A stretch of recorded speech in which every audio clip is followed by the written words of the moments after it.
Oh I am so sorry. Hello everyone, कैसे हैं आप सब लोग। आई होप आप ठीक होंगे। यार मुझे ना आप लोगों से एक सवाल पूछना है, मतलब क्या आपको लगता है कि मैं थोड़ी सी मोटी हो गई हूँ? क्योंकि मुझे पता नहीं क्यों ऐसा लग रहा है, मैं थोड़ी सी ना मोटी सी हो गई हूँ। एक मिनट, एक मिनट, कहीं आपको ये तो नहीं लग रहा मुझे किसी टाइप का ईटिंग डिसऑर्डर है? क्योंकि आप लोगों ने मेरी कोई प्रीवियस संडे की वीडियो देखी थी। आपने मेरी पिछले संडे की वीडियो देखी भी है कि नहीं देखी है? अगर आपने मेरे पिछले संडे की वीडियो नहीं देखी है ना, तो मैंने नीचे डिस्क्रिप्शन में उसका लिंक मेंशन कर दिया, तो प्लीज़ पहले जाके तो वो देखिए, क्योंकि ये तो उसका पार्ट 2 है, तो आपको तो समझ नहीं आएगा अनलेस आप लोगों ने मेरा पिछला वीडियो नहीं देखा हो।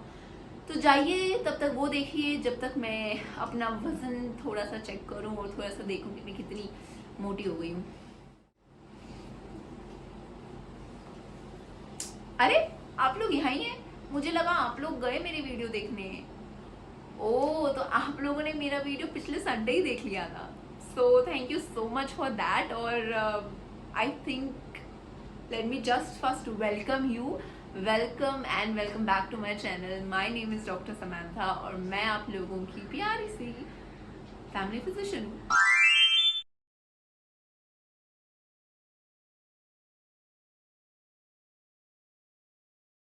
तो ईटिंग डिसऑर्डर क्या है और उसके कितने टाइप्स हैं, और वो टाइप्स में से एक टाइप को उठा के मैंने आपको पिछले संडे के वीडियो में ही एक्सप्लेन कर दिया था, और इस संडे का जो वीडियो है वो उसी का कंटिन्यूएशन है। तो let me just pick another type which is called bulimia nervosa. तो बुलिमिया नर्वोजा बेसिकली होता क्या है, इसमें क्या होता है, जो इंडिविजुअल है वो या तो ऑल्टरनेट डाइटिंग करेगा, मतलब आज खा रहा है कल नहीं खा रहा है, या फिर सिर्फ लो कैलोरी का खाना खाएगा अलोंग विद बिंज ईट करेगा हाई कैलोरी फूड।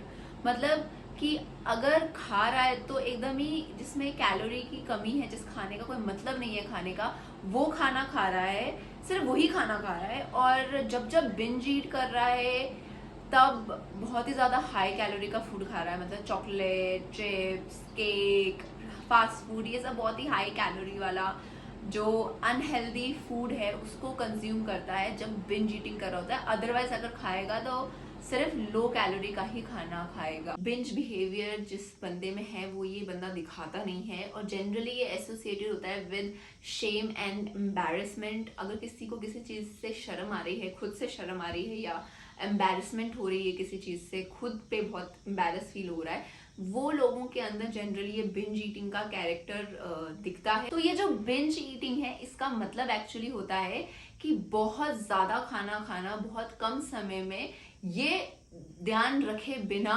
कि आपको कितना खाना है और क्या क्या खाना है, ये सब ध्यान में रखे बिना आप सिर्फ खाना खाए जा रहे हैं। ये बिंज ईटिंग में एक्चुअली क्या होता है कि जो एक इंसान है वो बहुत ही तेज खाना खाता है, और इतना ज्यादा खाना खाता है कि एक ऐसे पॉइंट पे पहुंच जाता है जहां उसको बहुत ही ज्यादा डिस्कम्फर्ट फील होता है, बहुत ही ज्यादा उल्टी जैसा महसूस होता है, नॉशिएटिक फील होता है। वो उस लेवल तक खाना खाता है। तो बुलिमिया नर्वोजा से जो सफर करते हैं वो लोग या तो स्लाइटली अंडरवेट होंगे, या तो उनका वेट नॉर्मल आएगा, या तो वो ओवरवेट और ओबेस की कैटेगरी में भी आ सकते हैं। तो जैसा एनोरेक्सिया नर्वोजा में होता है कि जो पर्सन है अपने वेट के बारे में, अपने शेप के बारे में बहुत ज्यादा कॉन्स्टेंटली सोचता है कि उसका वजन नहीं बढ़ना चाहिए, उसका जो बॉडी शेप है वो खराब नहीं होना चाहिए, और क्या खाना खाना है या नहीं खाना खाना है, ये सब चीजों के बारे में एनोरेक्सिया नर्वोजा में एक बंदा सोचता है। सिमिलरली बुलिमिया नर्वोजा में भी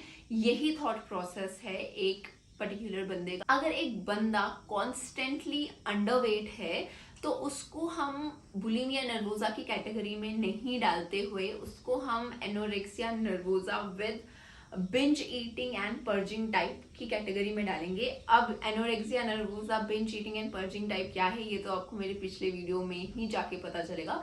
तो अगर आपने नहीं देखा है, as I said you in my introduction, नीचे डिस्क्रिप्शन में मेंशन किया है मैंने लिंक, प्लीज जाइए वो जरूर देखिए। ऐसे क्या साइंस है कि हमें लगेगा कि the particular person is suffering from bulimia नर्वोजा।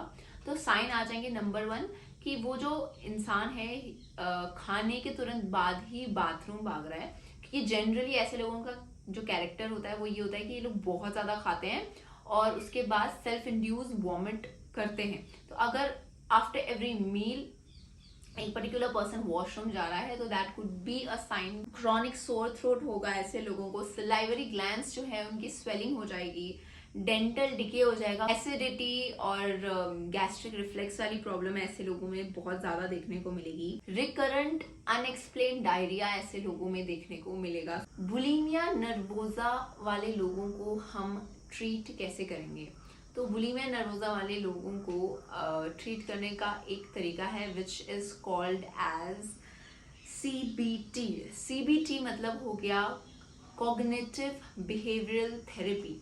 अब ये कॉग्निटिव बिहेवियरल थेरेपी बेसिकली एक टॉक थेरेपी होता है जिसमें जो साइकोलॉजिस्ट होते हैं, जो साइकेट्रिस्ट होते हैं, जो थेरेपिस्ट होते हैं, वो आके पर्टिकुलर बंदे से सिर्फ बात करते हैं सो दैट वो लोग एक्सेप्ट करें कि they have a sort of eating disorder और अपनी लाइफ को अच्छे से कैरी ऑन करने में मदद मिले उनको और उनकी प्रॉब्लम जो है बेसिकली सॉल्व हो जाए। इसके अलावा treatment would be anti depressants. तो चलिए अब हम चलते हैं हमारे नेक्स्ट ईटिंग डिसऑर्डर के टाइप की तरफ which is binge eating disorder. तो बिंज ईटिंग डिसऑर्डर क्या हो गया? बेसिकली बिंज ईटिंग डिसऑर्डर ये हो गया कि बहुत ज्यादा खाना खाना बहुत कम समय में, ये ध्यान में रखे बिना कि आपको क्या क्या खाना है और कितना खाना है, उसको बिना ध्यान में रखे आप सिर्फ खाना खा रहे हो। This is called binge eating disorder. But इसमें क्या होता है, बिंज ईटिंग डिसऑर्डर एपिसोडिक है। As I said you, binge eat तो एनोरेक्सिया नर्वोजा वाला पेशेंट भी करता है और बुलिमिया नर्वोजा वाला पेशेंट भी करता है, बट डिफरेंस ये हो जाता है कि एनोरेक्सिया नर्वोजा में का एक सब टाइप है जहां पे वो बिंज ईट करके पर्ज आउट करेगा, मतलब खा रहा है और वॉमिट आउट कर रहा है। वो एक पर्टिकुलर टाइप के लोग करते हैं जिन्हें एनोरेक्सिया नर्वोजा है। और दूसरे एनोरेक्सिया नर्वोजा का सब टाइप हो गया कि वो लोग बिल्कुल ही नहीं खाना खाते। तो बेसिकली एनोरेक्सिया नर्वोजा में दो किस्म के लोग मिलेंगे। On the other hand bulimia nervosa में बिंज ईटिंग करके सेल्फ इंड्यूस वॉमिटिंग करते हैं। तो ये आ गया, इनमें सिर्फ यही एक कैटेगरी के लोग हैं कि वो बहुत बिंज ईट करेंगे और उसके बाद सेल्फ इंड्यूस वॉमिटिंग करेंगे और खाते ही जाएंगे। तीसरा कैटेगरी हमारा आ गया बिंज ईटिंग डिसऑर्डर। इसमें क्या होता है कि सिर्फ इंसान जो है वो खा रहा है और बुलिमिया की तरह सेल्फ इंड्यूस वॉमिटिंग जो है वो नहीं कर रहा है and the person is only eating. This is actually the difference between anorexia nervosa, bulimia nervosa and binge eating disorder. तो ये बिंज ईटिंग डिसऑर्डर है। इसकी कॉम्प्लिकेशंस पे अब हम आते हैं।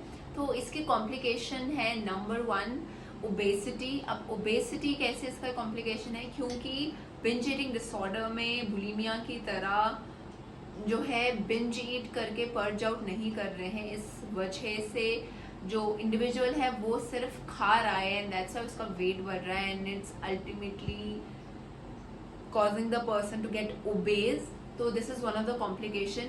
क्योंकि the person is obese and वो बहुत ज़्यादा खाना खा रहा है तो हाइपरटेंशन, डायबिटीज़ और कार्डियोवैस्कुलर डिजीज जैसी प्रॉब्लम्स भी ऐसे लोगों में देखने को मिलेंगी। चलिए अब हम चलते हैं डायग्नोसिस की तरफ। मतलब ये पता लगाएंगे कि ये पर्टिकुलर बंदे को बिंज ईटिंग डिसऑर्डर है which is one of the type of eating disorder. तो उसको हम पता लगाएंगे अगर वो बंदा फ्रीक्वेंटली बिंज ईट कर रहा है बिना ये सोचे कि वो कितना ज्यादा खाना खा रहा है, at least once a week for 3 months, plus 3 या 3 से ज्यादा फॉलोइंग फीचर्स जो मैं अभी बताने वाली हूँ। Number 1, eating food rapidly than normal. Number 2, eating until uncomfortably full, मतलब हद पार खाना खाना। Number 3, eating large amount of food when not even feeling hungry. Number 4, eating alone because of the feeling of embarrassment. Number 5, feeling disgust with oneself. तो चलिए अब हम चलते हैं इसकी ट्रीटमेंट की तरफ। तो इसका और बुलिमिया नर्वोजा का has the same treatment which is cognitive behavioral therapy. The second treatment is antidepressant. तो ये थे 2 type, bulimia nervosa and binge eating disorder. तो इसी के साथ हमारा ईटिंग डिसऑर्डर, उसके टाइप्स खत्म होते हैं। Have a great life everyone, see you next Sunday, bye.